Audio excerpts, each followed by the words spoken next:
Hello buddy, it's Wyvern here with another episode of Fixing the Forgotten, the series where we discuss a faction's underwhelming, underpowered, or underutilized units, lords, heroes, characters, and regiments of renown, and what could be done to improve them, to make them more appealing or more effective in the multiplayer meta in particular.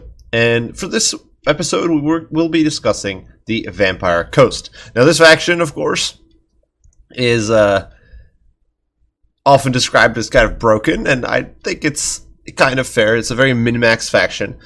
They've come a long way since launch and are a much more balanced experience nowadays, but that does not mean they don't have certain underwhelming units.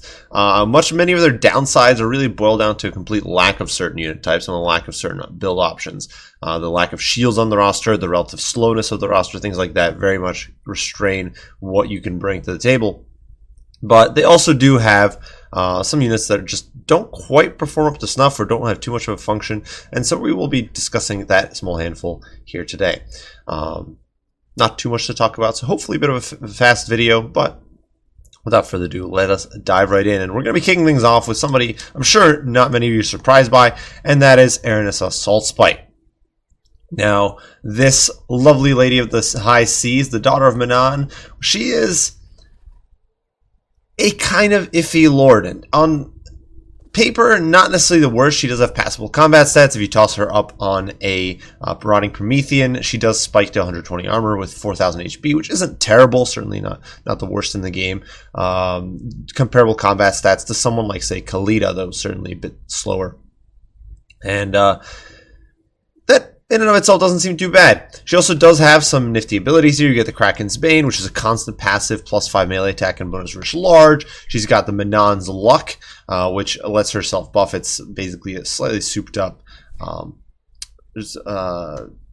Charmed Shield. She does get the All Hands Hoy, which nice AoE supplement or replacement really for an ability like Stand or Die or Fight or Die, extra leadership and extra weapon damage. The weapon damage can help especially big monsters, and of course the extra leadership can rally your troops, can prevent some crumbling. More importantly, if you're, say, using Sartosa, it can help keep those troops in the fight. And finally, she does a Spearfisher's Net. And obviously, Net's very, very powerful for a gun-heavy faction, since you can snare a target of opportunity and delete them in seconds. So definitely some solid itemization, seemingly. And on paper, none of these items seem really that bad, and her stat line doesn't necessarily seem that bad, and yet she doesn't see much use. Now obviously part of that is because casters for Vampire Coast are very, very expensive, and you essentially have to bring a caster with her, so she becomes a very expensive lord option to take.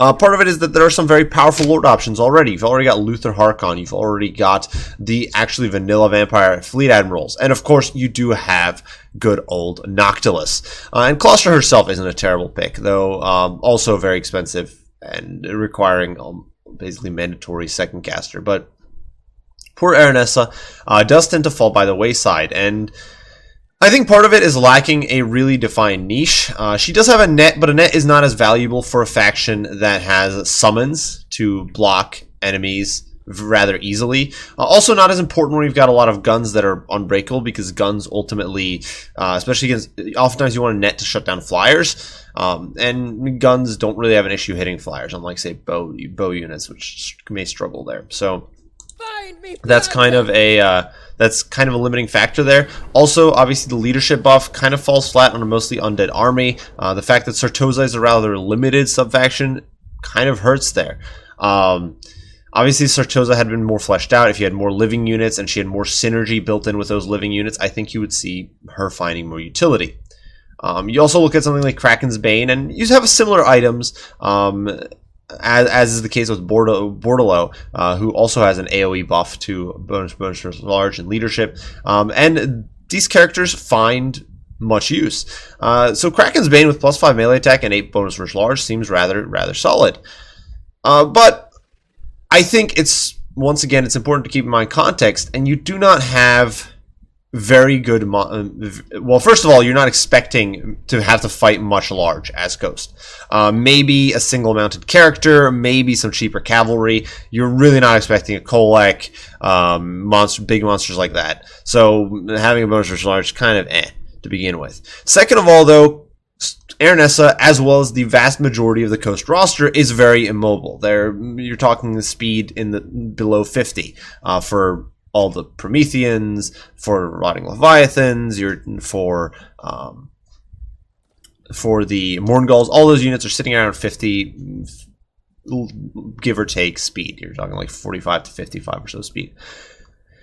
And they're all bound to the ground. So they cannot really push out and choose their targets and pick their fights super effectively. Now, you can certainly death ball, but that is a rather limiting strategy. And Aranessa doesn't actually benefit from healing.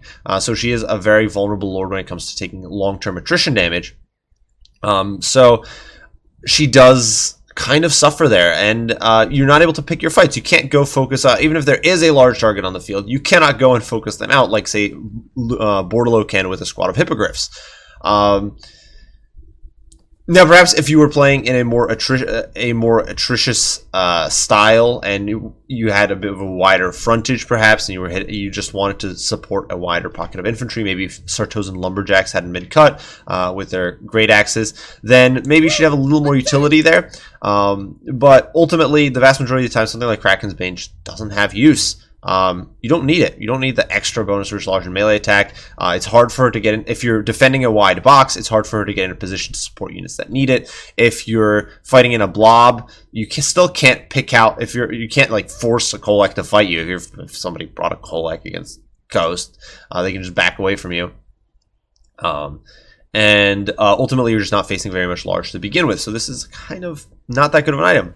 For a different faction, let's say for Beastmen, this probably would be an excellent item. But for Coast, not really.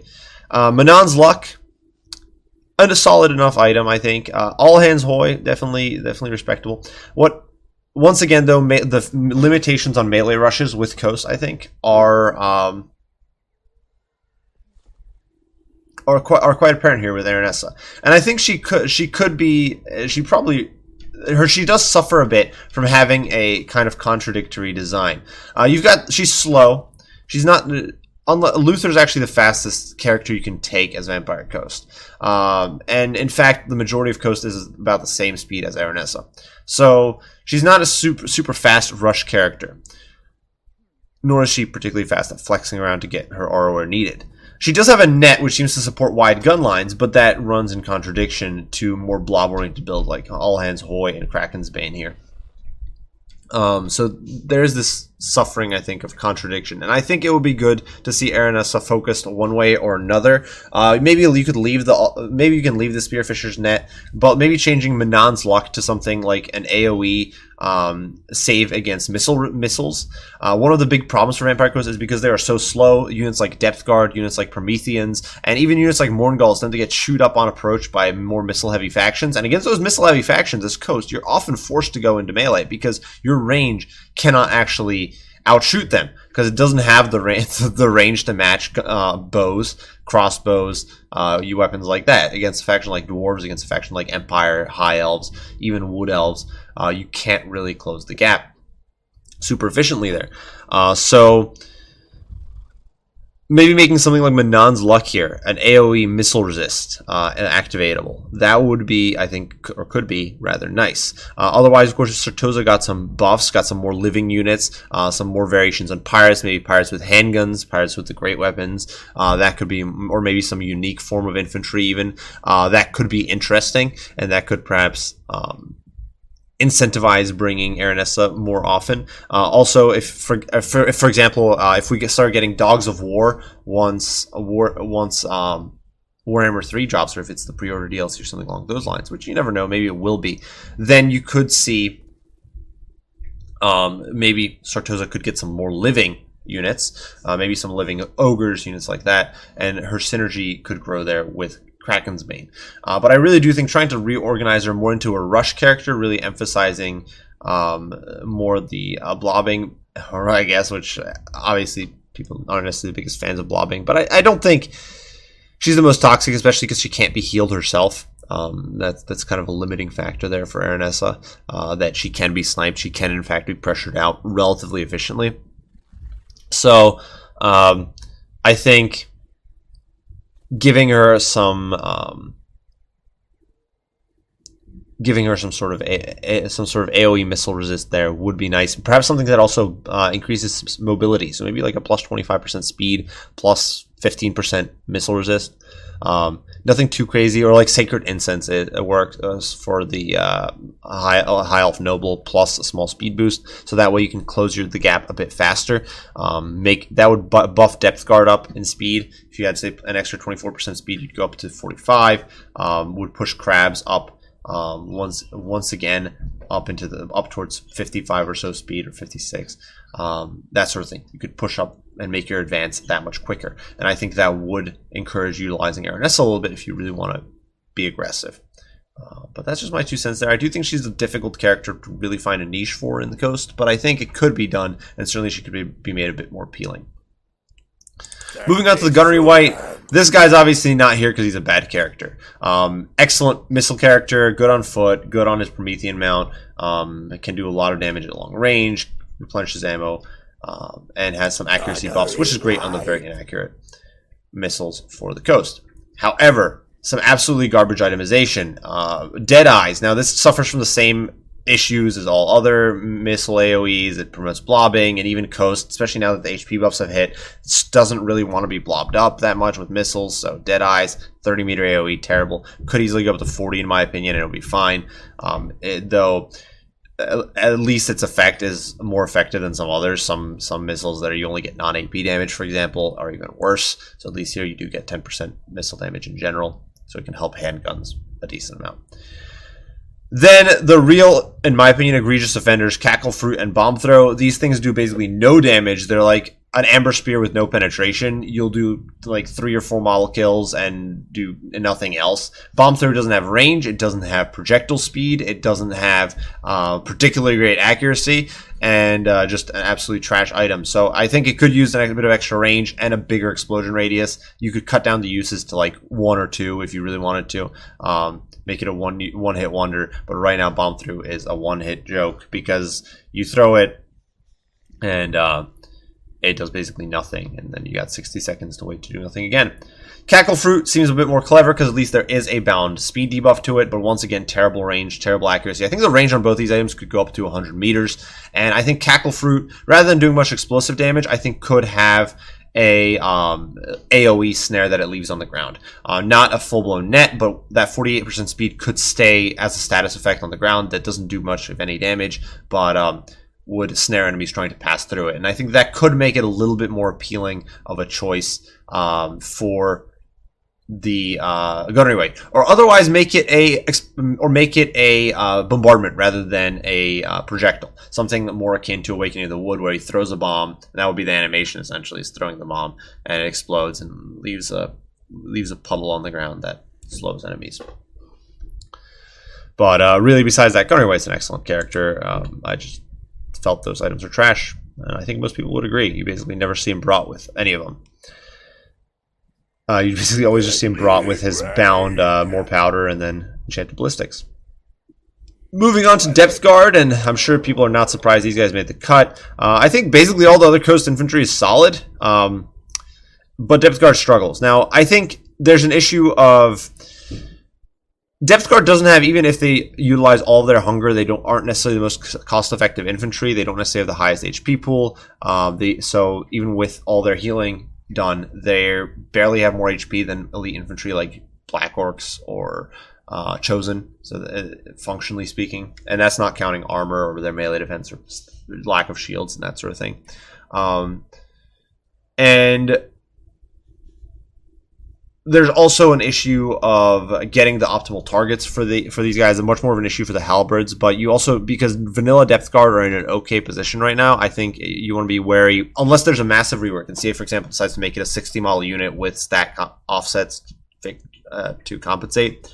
I think it is important to keep in mind that Depth Guard and Depth Guard Halberds stand in pretty different positions. Depth Guard polearm is definitely much more limited in function than Depth Guard with dual wielding axes. And which is a little unfortunate. Look at these dapper guys. You wish they were a bit more effective. But Depth Guard, the vanilla version, can be okay. They clear through Chaff pretty quickly, and Chaff is most of what you see as Vampire Coast. You bring one unit of these bad boys, and they will hew their way through massive skeleton warriors. They'll deal with Grave Guard. They'll deal with state troops. They'll deal with cheap trash, and that is most of what you face. So Depth Guard aren't bad for that. I could see them getting some slight up tweaks, maybe a little bit more extra HP overall for the unit, because keep in mind that also affects how much of a region cap you have.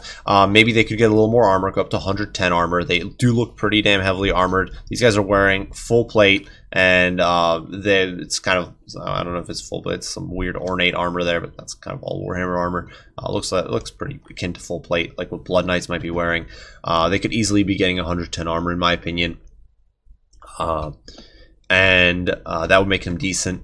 Otherwise, a little bit of missile resist to make them a bit more resilient against any missile pressure without screwing them up in matches against factions that don't have much missile pressure, without making them too strong there, like against the factions like Vampire Counts. Or maybe just a little more speed so they could gap close and flex where needed a bit more effectively. Because right now, Depth Guard with polearms really do struggle to get on their targets. And vanilla Depth Guard, even if they breach a front line, struggle to get on backline troops quickly enough with just 36 speed. So bumping up to like 40, they are vampires after all, could make them a bit better there.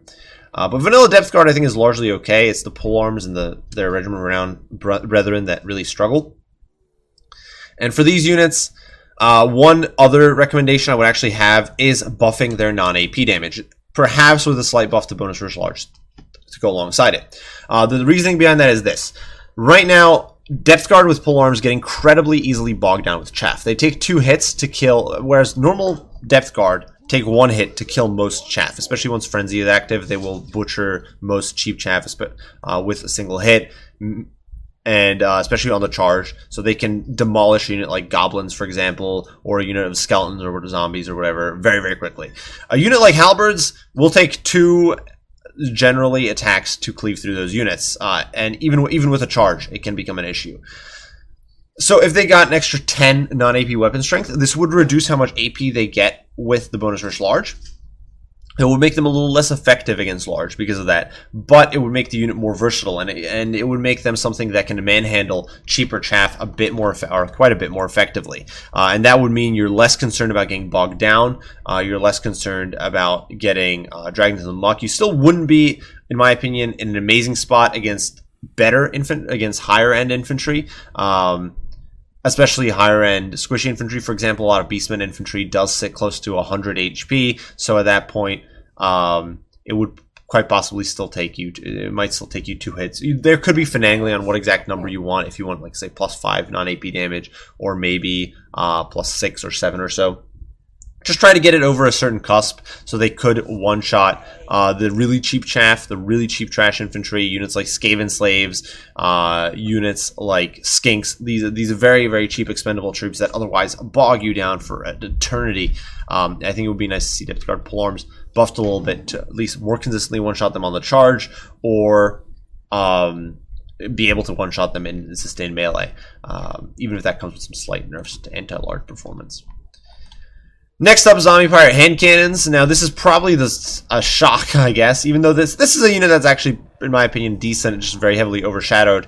But probably the unit that suffered the most from the nerf to HB that hit all the gunnery units, because it's a unit that relies on keep maintaining some sustained fire, but needs to be in very short, close quarters, needs to have very open sight lines, and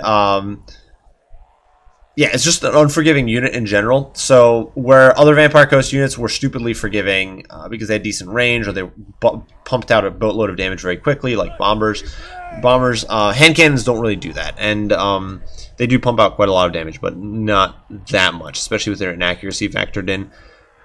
So against anything that's not like Kolek, but you never see Kolek. So the HP nerf hit them pretty hard because now they struggle to stick around and really get their money's worth.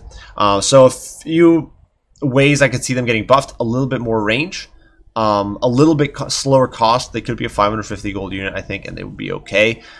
A bit more fire on the move, perhaps, even if it came with a rate of fire nerf. Because if they had fire on the move, they could at least fire as they're repositioning. It would make it more easy to utilize this unit, because right now it's very hard to reposition them and then wait for all the zombies to stop moving to actually start taking their shots.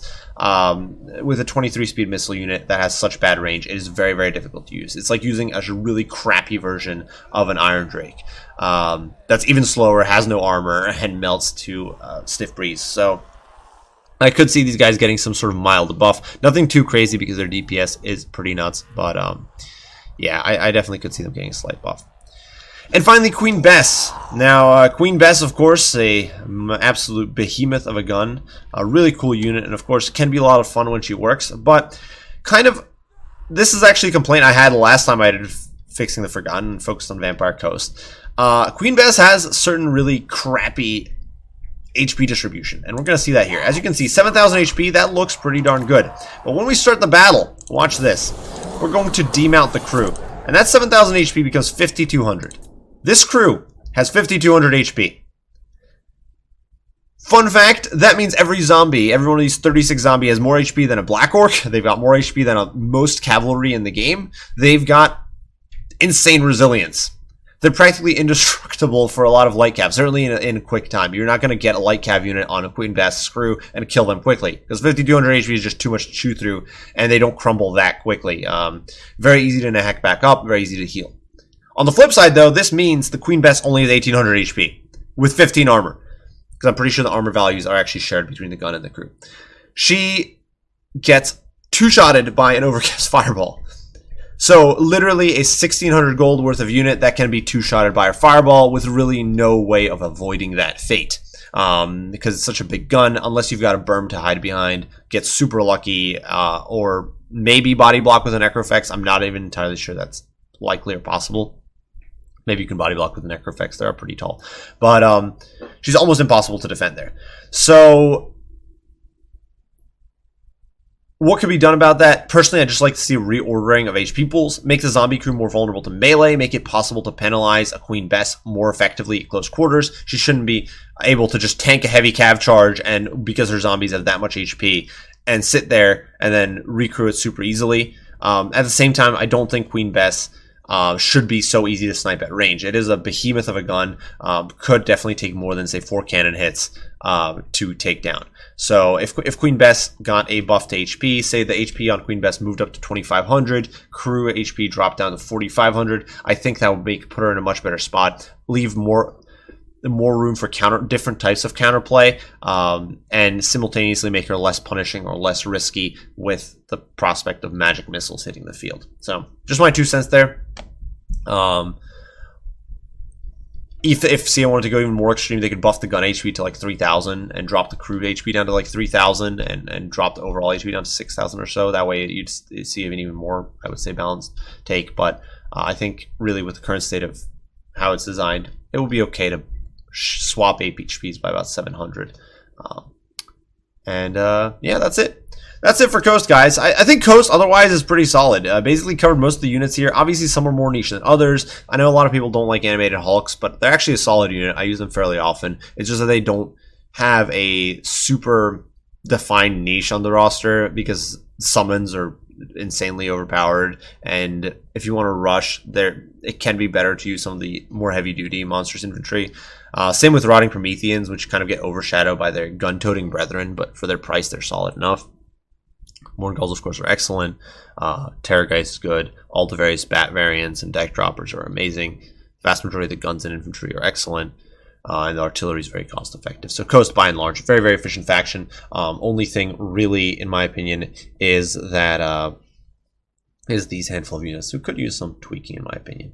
And I do think someone like Claustra is not super popular because Deeps is also a trash lord right now. But I think Lore of Deeps needs some buffs and reworks, and perhaps we'll do a magic video talking about some buff improvements. But that's not necessarily an issue innate to a character. Although, like, Vampire Fleet Admirals of Deeps suck too, so do Vampire Fleet Captains of Deeps because it's just such a bad lore. But that's not necessarily an issue inherent to those. That's not necessarily an issue that is caused by those characters. It's just an issue of their magic. So regardless, hope you guys enjoyed. As always, leave your thoughts, opinions, comments, and critiques down below. I'll do my best to respond as soon as I can. I do thank you all for watching, and I will see you all in the next one. Bye for now.